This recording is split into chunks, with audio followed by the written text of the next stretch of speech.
Everyone. This is or afternoon or evening, based on where you're dialing in from. This is Roger Jip, and I am the Director of Business Development for CM First Group. And I'm Roger Hammer. Time, and this is Roger Hammer also with me. Roger? All right, I'm the Director of Product Development and Services. I'll be doing your demo today.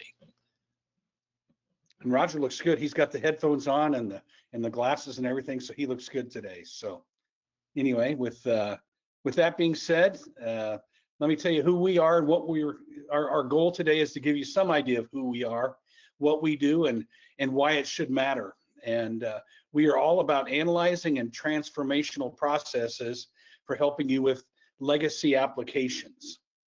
So that's who we are and what we're trying to do. And let me give you a little more detail to that. Our company is based in Austin, Texas.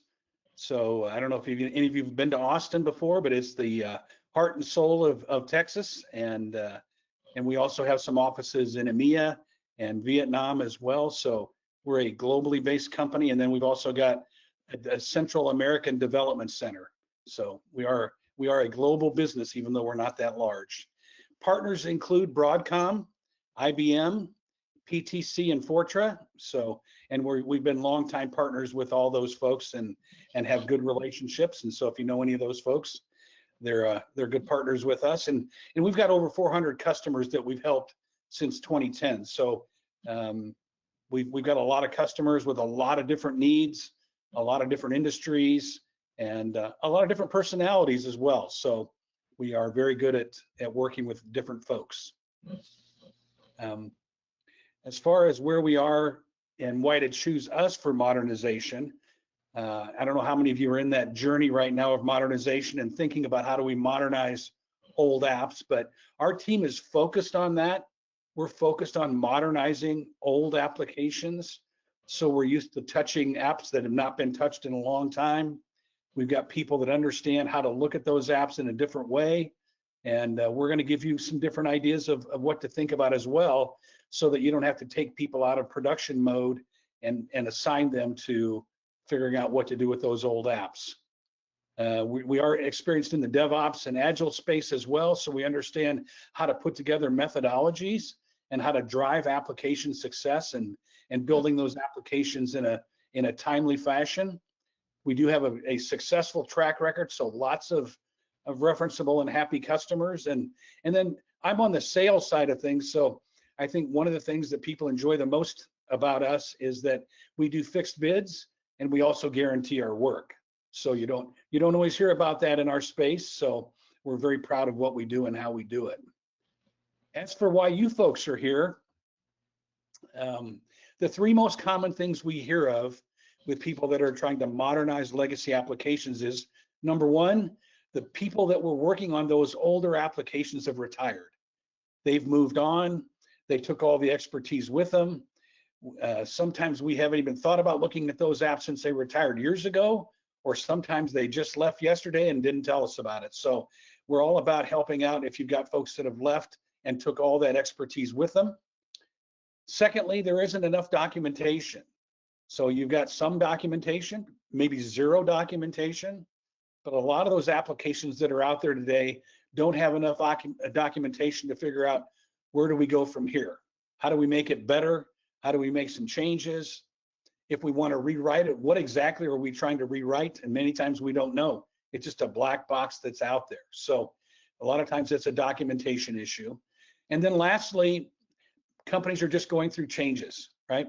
A lot of times people that you've got working on some of these legacy apps, they want to work on the new stuff, right? And maybe that's you folks as well. Maybe you're looking for a way to get out of having to support a legacy app, but a lot of times they're looking at how do we get to AI? How do we start doing more with web? How do we use other developer tools other than COBOL and RPG and the old stuff? So a lot of times it's all about change and whatever changes your organization's going through.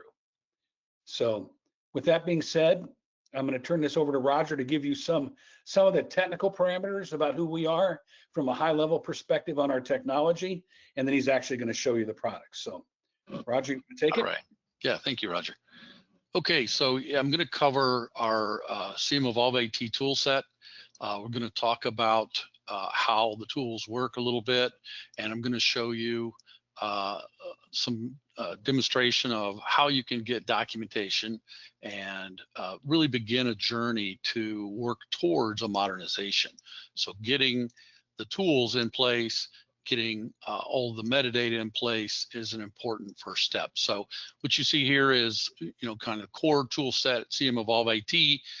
We bring in source codes. We do deep parsing of source code to build meta model databases, and then we layer AI capabilities on top of that metadata.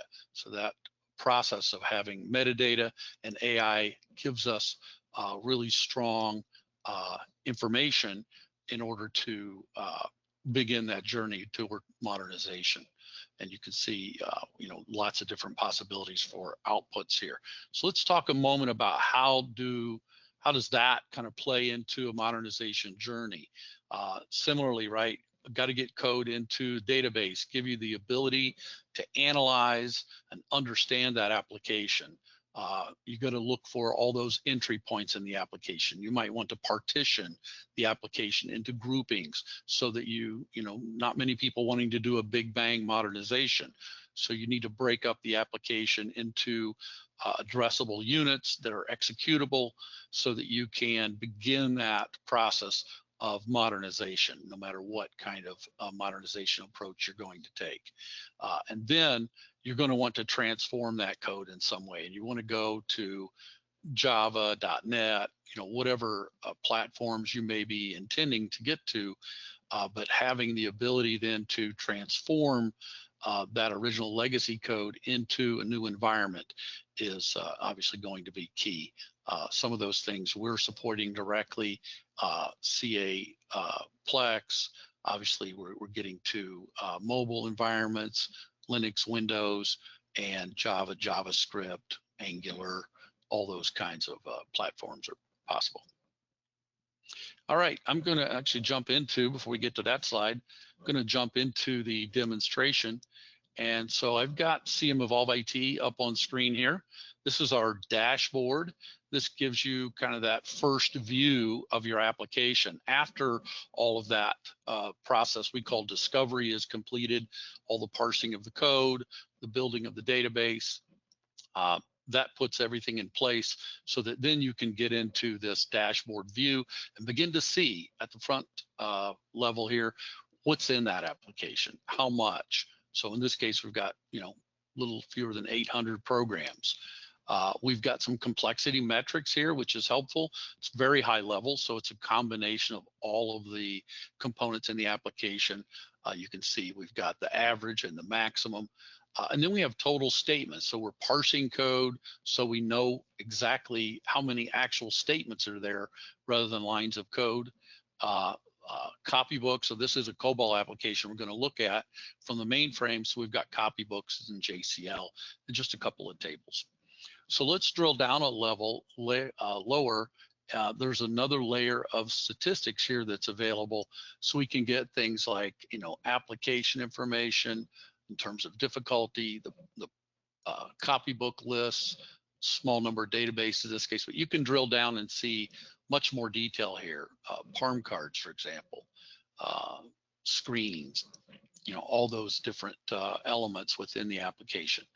We do have search capability, gives you the ability to search across the whole application, gives you very quick access. This is a pre-index search, so you'll always find very quick information, drilling down and finding anything you want across the application as you're doing your analysis.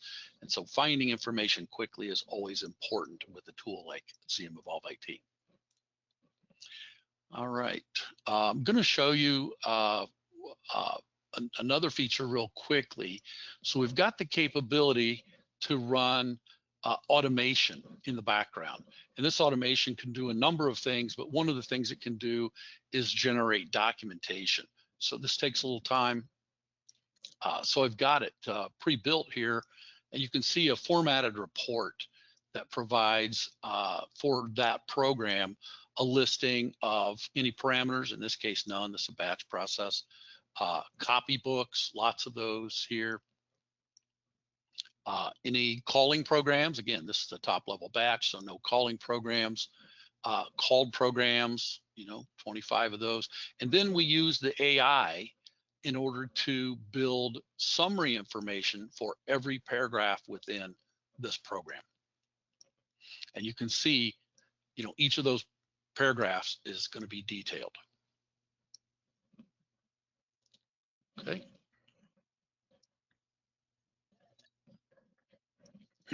Excuse me. All right, so back to our demo here. I'm going to drop down into a view here that gives us a look at individual components within the application. There's always some kind of a starting point, right? So in this case, I've chosen a particular program that's an important program in the application, and I can find how that relates to everything else in the application very quickly. And so I see there are 25 programs, that large number of copybooks we saw, a few JCLs, some job procedures. So getting that idea of scope, for example. So let's say this particular batch process is your first modernization step. Then now you have a full scope for what needs to be modernized. And I can, in fact, let me just go here. So I can begin to diagram this information. I'm just going to pick a few levels of detail so we can quickly see what's included in this application. Now, this one's got a number of levels you can see, but I've got my top level program, I've got all the sub programs, and what's really important is the ability to add information. And so I'm going to go up one level, and I'm going to add the JCL, and I'm just going to choose one of these that I want to add. And so now we've got, the higher level functionality. And so we can see batch to program call and lots of sub programs. I can always switch views with lots of information. I can go to a table view and see, where the relationships are. In this case, we've got directly from the job to the program. If I select the program, now we see the other programs that are directly accessed in the subprograms. Back to my graph view. So the other thing is just being able to switch gears quickly. And so, for example, if I just jump into just the batch job and add a couple layers here, now we've got a little different view, right? Now we've got the job procedures, the called programs, which are same program there, and sub programs, which are a bunch of IO routines. But now you can see the same or similar information, but a little different view. So I can quickly swap between views, get the information I need, and maybe even take a quick look and say, okay, what are the files that are related to this program? So I'm going to add those in, and now we see for our individual program, the green items now are external files, and we have all of those added also.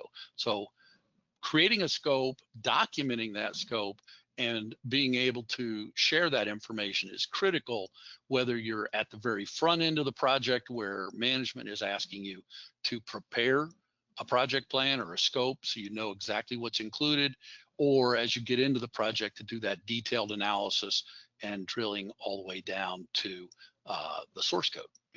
And just to comment on that, we can always drop into view source and get directly to original source views, expanded views, and seeing everything that we need at any given time. Since I'm here, I'm going to go ahead and drill into an AI analysis.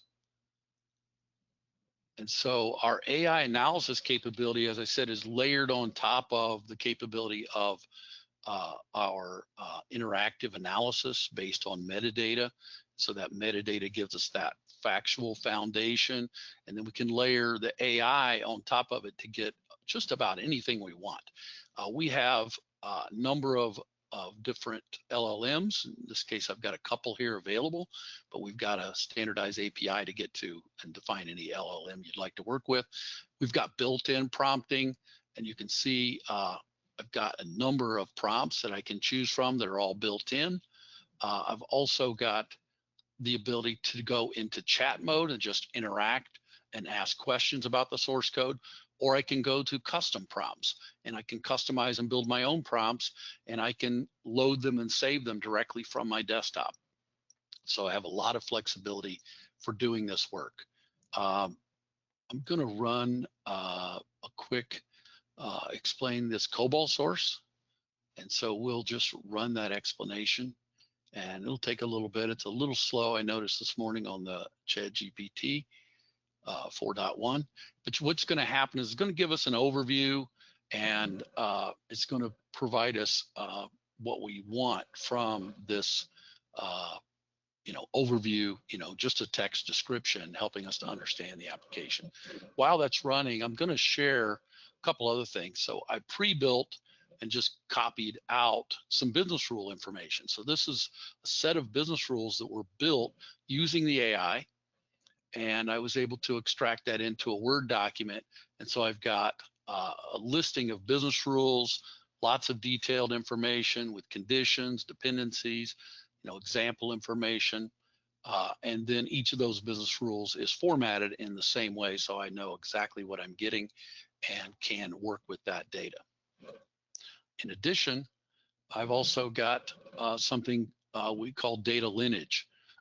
So in this case, I have a data lineage AI process that's going to look at the inputs and outputs of the application, and then it's going to do a path analysis based on that information. Here you can see the forward lineage and transformation of this file that was read, and so you can trace that all the way through the process and understand how that file is used, what it produces in terms of outputs, and all the way through the entire process.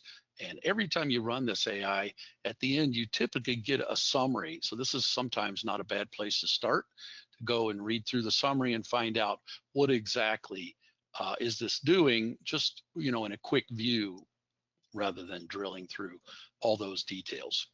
All right, so good information. You can see this thing's running a little slow, but it is producing all the information that we want related to what does this program do. Okay, I'm going to minimize that for now. Okay, so back to this view, and one of the key points also when doing analysis is to be able to kind of start at that high level. You see, I started originally with a particular program, and then I added higher level functionality, in this case, the batch job and the job procedure. And then, but the other thing I added was some detailed information from a particular file. And again, anytime you have an element that you say, okay, I want to learn more about just that element, I have the ability to bring that up and add additional information. So let's add a couple of layers here, and we see just a condensed view of, okay, this is one file that I may be interested in. I've got the program that's, in this case, I think it's writing it, and I've got 4 batch jobs that are potentially calling that particular program. So I've got this condensed view. So I can start with lots of information.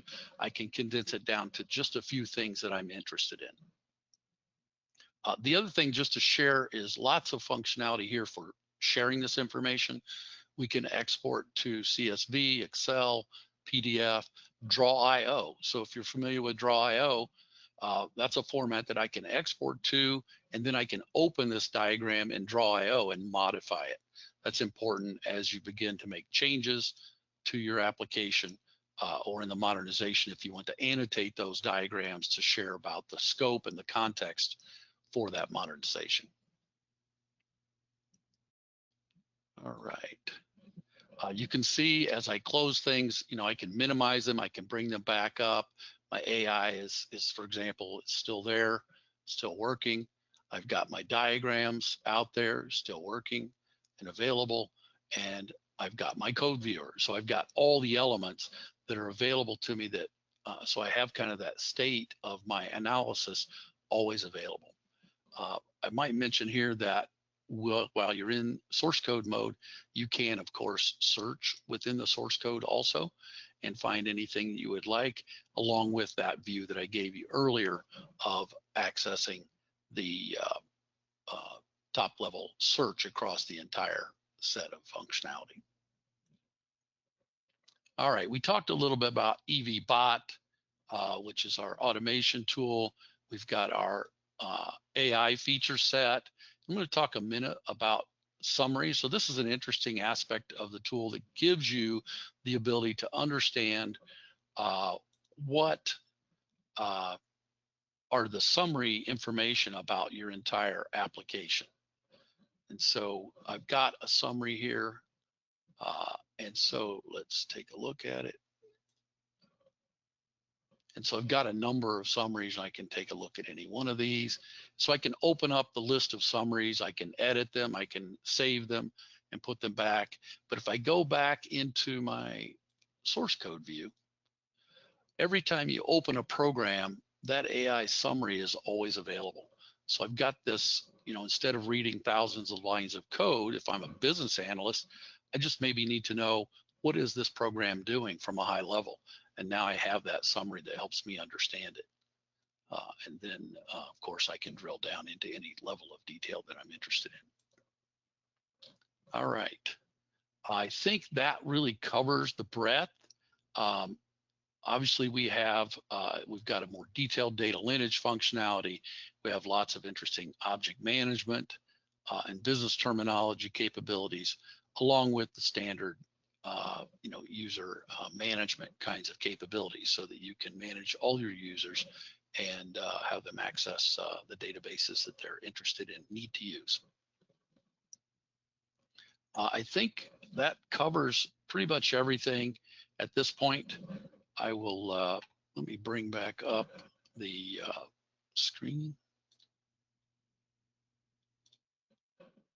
There we go. So Roger Jip, I think we're ready for any Q&A. Okay. All right, Roger, thank you. Appreciate that. And we covered a lot in a short period of time. And we're also trying to keep these things to 30 minutes or less, so we're not taking up too much of your time. So a couple things to think about. One is you've got information here that you can contact me if you would like at any point in time. And then secondly, we are looking for companies, if they've got interest, we will actually take one of your applications and run it through the process using the evolveIT tool and show you what it looks like with a real application that you've got. So if you've got something hidden out there, something you have been afraid to touch or didn't want to touch or didn't have the time to do something with, we will take on those projects. So with that being said, I guess we can open it up for questions, and I don't know if people can get in and do a chat. If there's any questions. Yeah, so they can enter their questions in the sidebar from the GoToWebinar. Please do that. But I will answer a few questions that typically come up. So a lot of people ask, if I want to use evolveIT, what do I need to do? Is it, how is it provided? So we do have both cloud instances that we can provide for you, or you can put an on-premises copy of evolveIT into your own server, and we'll help work with you to build your own database. In terms of preparing for projects, you could put any amount of your application in, but it's usually pretty quick and easy to build the entire application and prepare it so that you don't miss anything as you're doing analysis. The other question is, how is it licensed? We do make it really easy for licensing, and that is we license it based on the size of your application. And so we just look at, for a mainframe application, for example, the number of COBOL programs, and we have a sizing perspective there. We don't limit the number of users that can use CM evolveIT. We know that it's best if anyone can get access, and so that's available to everyone in your organization once you have the tool set. All right, I don't see any questions coming in. If you do have questions, obviously reach out to Roger Jip at his email address there, and we'll be glad to answer any questions you may have. Okay. Thanks again, everyone. Appreciate your time. Thank you. Bye, everyone.